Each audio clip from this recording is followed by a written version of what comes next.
Hey there, so today is Wednesday, 14th of September, and I've just finished doing my first real bit of editing in some of the podcast, one of the interviews, and it takes ages. Like it's literally, well, I started by again listening to some, going back over and listening to some tutorials because the first time I tried to do the editing, it was cutting out bits that I didn't want to be cut out. So I had some of the settings wrong with the noise reduction. But luckily I was only doing the editing. I mean, I can import files whenever, like as many times as I want, but I don't really want to keep having to start again.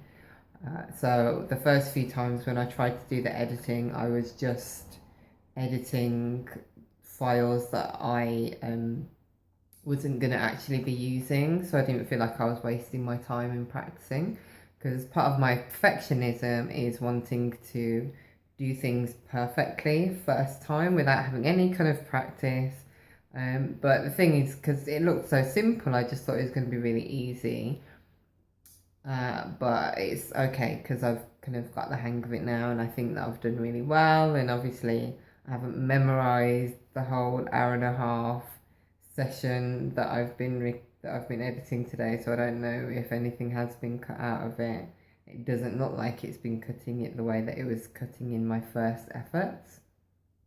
So I'm really pleased with it. I love listening back to the audio. I've kind of got a nice little method of stopping it when I hear or there's too much of a pause, even though I want to keep in a few of the pauses because it adds in a bit of the element of thinking about what's being said rather than just quickly answering. But obviously that's not might not be very interesting for the people who are listening to the podcast. So I'm not leaving in too many of the longer pauses and things like that.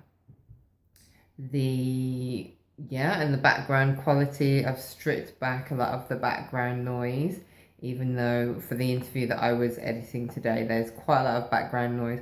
Something that's really funny that keeps happening actually is there's a little dog barking throughout it, and it's almost as if the dog knew when to bark because it only really barks during the pause in the conversation, and it's just one bark, so I can really easily cut that out, which is really awesome. So little things like that have made the editing process a bit more easy. And I just like I love listening back to it. I love the process, like, cause I'm very detail orientated. So I'm quite enjoying the process of doing something that's quite repetitive. It really feeds my autistic the autistic Asperger's part of my mind that likes things quite routine and scheduled and likes to do repetitive things. I find that quite easy and really have been getting into it. So it's really feeding a part of my creativity that I'm really enjoying it. I like editing and I've never done it before. So I'm really pleased that I pick when I'm really passionate about something and I want to do something, I pick it up really easily. So I'm really enjoying it and loving the outcome because the background noise is so limited, and I didn't know that I would be able to get that because it was done from Bali and the internet wasn't great, and there are bits of it where it gets a bit metallic and it gets a bit quiet, but I'm not sure what I can do. Maybe there are things that I can do with this program or in the future when I get some help with this project from really techie guys, but at the moment, or girls, sorry.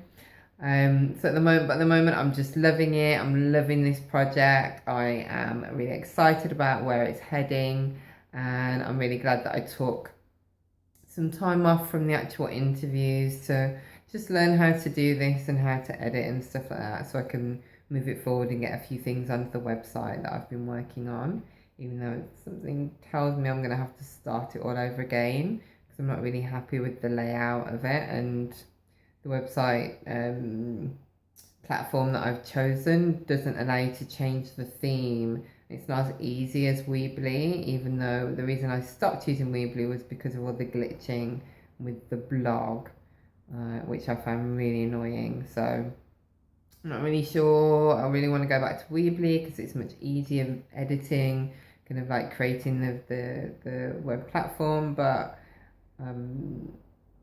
yeah, anyway, I digress. I'm just loving editing, really enjoying it. I'm just in the process of saving it right now. So I look forward to sharing this wonderful. It was Kamal, and he is a dancer and a poet and a spoken word performer, and he's a qigong master, and he lives in Bali. And the conversation that we had was freaking awesome. I can't wait to get it out there. So thank you for watching, and until next time, I'm Shay. Thank you.